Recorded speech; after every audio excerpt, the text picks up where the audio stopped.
बेकायदेशीर LED purse seine मासेमारी विरोधात मालवणातील पारंपरिक मच्छीमार आक्रमक झाले. त्यांनी थेट मत्स्य व्यवसाय कार्यालयात धडक देत सहाय्यक मत्स्य आयुक्तांना जाब विचारला. दरम्यान कारवाई न झाल्यास कार्यालयासमोर ठिय्या आंदोलन छेडण्याचा इशारा मच्छीमारांनी दिलाय. पाहूया. देवगड मध्ये खुल्या बोटी येतात.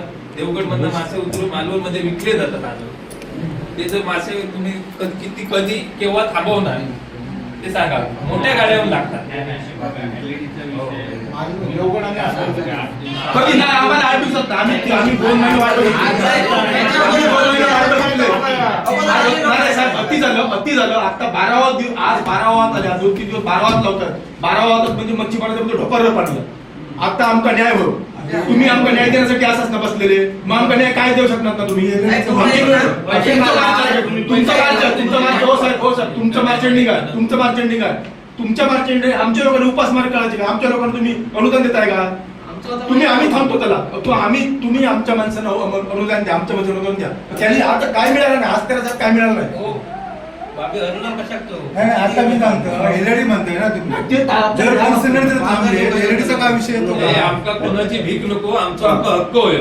आम्ही भीक मागलच नाही. आम्ही आजपर्यंत कुठच्या शासनाकडे किंवा कुठच्या याच्याकडे आम्ही भीक मागली नाही. मच्छीमारांनी आमका भीक नको. आमचा हक्क. आम्ही हक्कान मासेमारी करतो. समुद्र आमचो. त्याच्यामुळे आम्ही हक्कान मासेमारी करतो. बोला ना तुम्ही. कारवाई होईल. साहेब आता बघा एलईडी सोडा. एलईडी सुद्धा मल्पीवाले सुद्धा आहे बघा. कितीतरी मल्पी आता सोडू. आता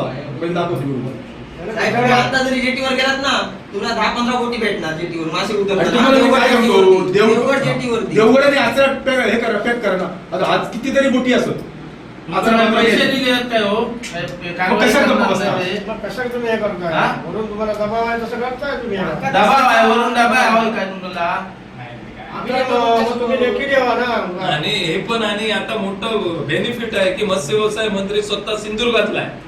सिंधुदुर्गातला मत्स्य व्यवसाय मंत्री आहे. बंदर मंत्री सिंधुदुर्गातला आहे. सगळं आपल्या जवळ आहे. आणि कारवाई का होत नाहीये ही पण आमची मच्छीमारांची शोकांतिका आहे मोठी.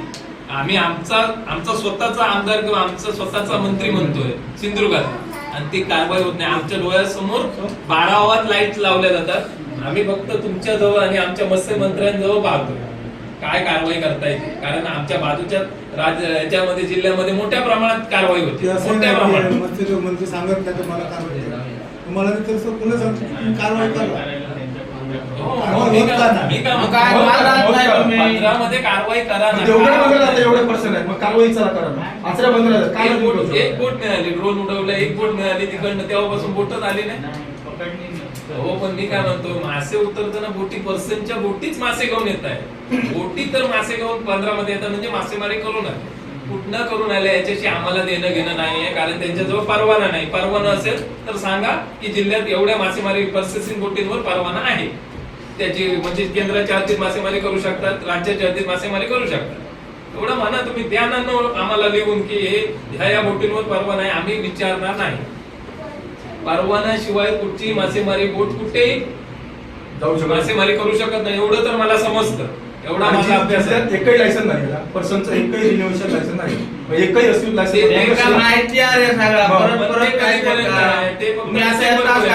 जानेवारी पासून बंद आहे. तुम्ही म्हणता केंद्राची हद्दीत मासेमारी करतात. केंद्राचं लायसन दाखवा. त्यांच्या बोटीने आणलंय ते करू दे मासेमारी. तेच म्हणतो मासेमारी करताय. पैशावर मीटिंग आणि मीटिंग झाली आणि त्यांना सांगितलंय का तिकडे एलईडी पेटवा म्हणून.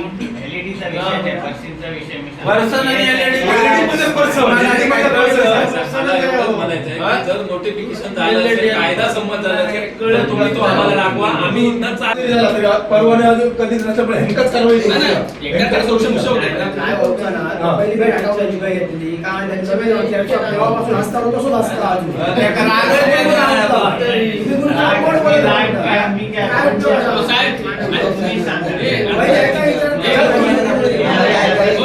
कारवाई केली नाही असं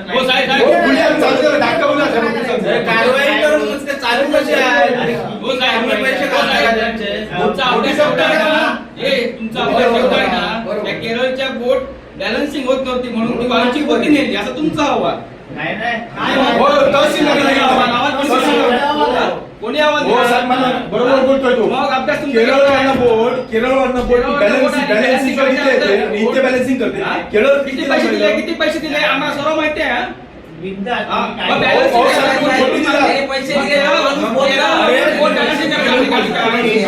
त्याचा म्हणणं एवढाच आहे, तुम्ही काही बोला मला काय फरक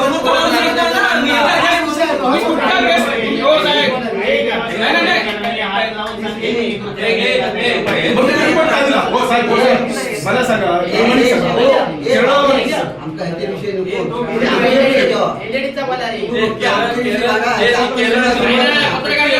म्हणजे केवढे भ्रष्ट होत नाही समजा केरळ बोट बॅलन्सिंगच्या अगोदर दिली किती बोटी ठेवल्यानंतर बॅलन्सिंग झाली म्हणजे फक्त वाळू रोडकडे बोट आहे केरळ करून काय आम्हाला सगळे तुमच्याकडे कर्मचारी आहे हे फळ आहे ना पहिल्याच मी तुम्हाला सांगितलं तुमचा स्टाफ एक पण नाही आहे चांगला.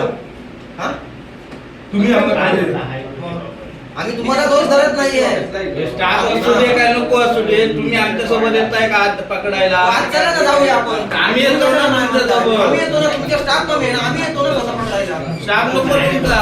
नाही तर आम्ही तरी आणायची पकडून. तुमच्याकडे एक शेती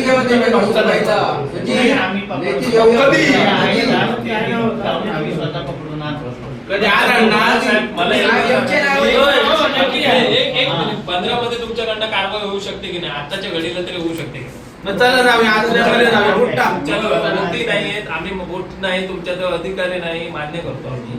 पण ज्या बोटी बंदरामध्ये येतात, तुमची सागरी सुरक्षा असतात, तुमचे इथले स्थानिक हे आहेत, अधिकारी आहेत, त्यांच्यावर तुम्ही तेवढं तरी तुम्ही थांबवा. त्यांना नोटीस लावून इश्यू करू शकता आणि थांबू असं कारवाई केलेली शकता. आहे. त्या नोटीस इश्यू करा ना, त्यांना चिकटवा ना, त्यांच्या बोटीना, त्यांच्या जाळ्यांना. कशासाठी पाहिजे? जेव्हा पर्सनल मासेमारी आता बंद आहे, मग जाळी कशासाठी पाहिजे त्या बोटीवर? काय कारणासाठी ठेवली आहे ती जाळी? बोटींवर त्या कारवाई कशासाठी ठेवली? आम्हाला आम्ही पारंपरिक मच्छीमार जेव्हा मासेमारी बंद असते तेव्हा आमच्या बोटीमध्ये मासेमारीची जाळी उतरून ठेवतो. जर मासेमारीला जायचं नाही तर जाळी कशासाठी पाहिजे बोटीमध्ये? का ठेवली आहे जाळी? कधी अजून काय बोटी त्या वजन घेऊन त्या उभ्या राहिल्यात, अँकर करून राहिल्यात. काय गरज आहे अँकरिंग करून राहायची? एवढं मोठं एक काम करा, एवढे बोलून सुद्धा तुम्हाला काय फरक नाही. येऊन द्या आम्हाला हे जमणार नाही. तुम्ही त्या बोटी 15 मध्ये थांबवा, होतं तुम्हाला अधिकार आहे. तुम्ही बोटी थांबू शकता 15 मध्ये. मासेमारी परवाना नाही त्यांच्याजवळ, कुठचाही मासेमारी परवाना नाही. अशा बोटी तुम्ही 15 मध्ये का थांबवत नाही? एकाही जिल्ह्यात परवाना शिल्लक आता शिल्लक नाही. मग तुम्ही का त्या बोटी बंद ठेवता? मला तरी ते घेता येत नाही. बोला. नोटीस आहे. त्या बोटींना आणि त्या तुम्ही काय करणार? दोन नंबर धंदा जर करत असतील त्या बोटीवरून तर काय करणार आपण? आणि अशा बोटी उद्या जर काही आतंकवादी हल्ले करण्याचे त्याच्या मारायला येऊन आले तर काय करणार तुम्ही? जबाबदारी घेणार का? मासेमारी बोटी म्हणून कुठचाही अधिकारी त्याला थांबवणार नाही. ती मासेमारी करून येते. अशा बोटी जर अनधिकृत बोटी जर उद्या सकाळी जर काही घेऊन आले, अतिरेकी कारवाई करायसाठी काहीतरी सामुग्री घेऊन, त्याची जबाबदारी तुमचा व्यवसाय खाता घेणार का? घेणार? मग कशासाठी तुम्ही अनधिकृत बोटी बाहेर पाठवताय? त्या मासेमारी ज्यांच्याजवळ परवाना नाही अशा बोटी का जाताय समुद्रात? कशासाठी जाताय? आम्ही नाही जात आमच्या बोटी घेऊन. जेव्हा मासेमारी बंदी असते किंवा मासेमारी परवाना नसतो तेव्हा आम्हाला पकडलं जातं. आम्हाला मुद्दाम पोलीस खात्याच्या बोटी थांबवतात, विचारतात परवाना कुठे आहे, नाव नंबर कुठे आहे. छोट्या बोटी ज्या रोजच्या रोज किनाऱ्यावर येतात, किनाऱ्यावरनं जातात. आणि या खोल समुद्रात जाणाऱ्या बोटी तुम्ही विचारत नाही त्यांना तुमचा नाव नंबर कुठे आहे, तुमचा परवाना कुठे आहे. म्हणजे कशासाठी पाहिजे मत्स्य व्यवसाय खाता आम्हाला? हल्ली सर्जगड बंदरावरती नेट आणि मासे चढवलेले, मासे उतरले गेले. तुमचे तिथले काय करत होते? सुरक्षा काय करत होते? मालवणकर साहेब आहे, मालवणकर साहेबांना विचारा.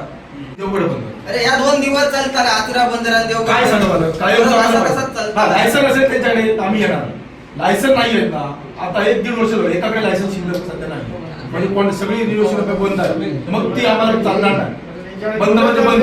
तुम्ही आमचं रक्षक आहात, मच्छीमार रक्षक तुम्हाला बसवलं आहे, तुम्ही आमचं रक्षण का करू शकत नाही? बंदी कालावधी बोटी चालू ह्याच्यात चालू बोटी काय कशासाठी परवाना नाही तर कशासाठी बोटी चालू कोणाच्या वरदस्ताने चालतात त्या बोटी तुम्हाला नसेल जमत हे ठिकाणी बोला किंवा रे एकाला बोलतोय. बोला किंवा रे. मी सांगितलं हा बोला कधी कधी 2 दिवसात मला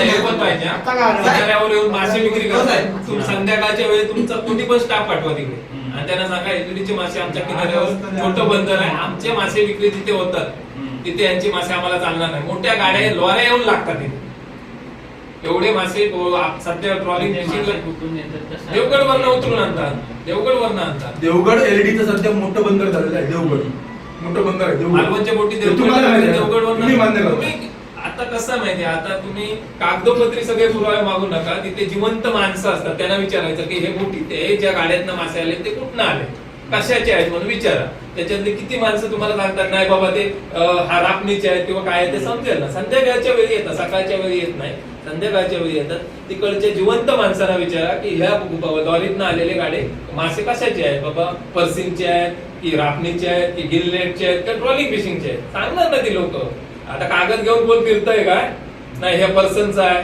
हा ट्रॉलरचा आहे असं नाही कोण फिरत जिवंत माणसं सांगणार तिकडे की बाबा हा पर्सनचा माल आहे आणि तो आता बॉटम ट्रॉलिंग गिलनेटला किंवा याला मोठ्या प्रमाणात मासे मिळत नाही 100 किलो 200 किलो 50 किलो आम्हाला आता 20 किलो पण मिळत नाही आणि ह्यांच्यामुळे आम्हाला त्याला भाव पण मिळत नाही म्हणजे मासेमारी करावी का न करावी हे पण आम्हाला आता समजत नाही आणि चुकी एलईडीची नाही आहे तुमची चुकी आहे तुमच्या स्टाफची चुकी आहे तुम्ही समजलं ना? आली आता टाइम मध्ये त्यांची. होते नाही ना खोल समुद्रात कुठे होते ना तिकडे त्यांना माल मिळत नव्हता त्याच्यामुळे आम्हाला पण 4 मासे मिळत होते आम्हाला पण भाव मिळत होता आता आले ना 12-13 वाद काय करायचे आम्ही पकडायचे ना आम्ही पकडतो. ह्याच्या अगोदर 12 वाजता कधीच लागले नाही एलईडी कधीच लागले नाही 12 वाजता.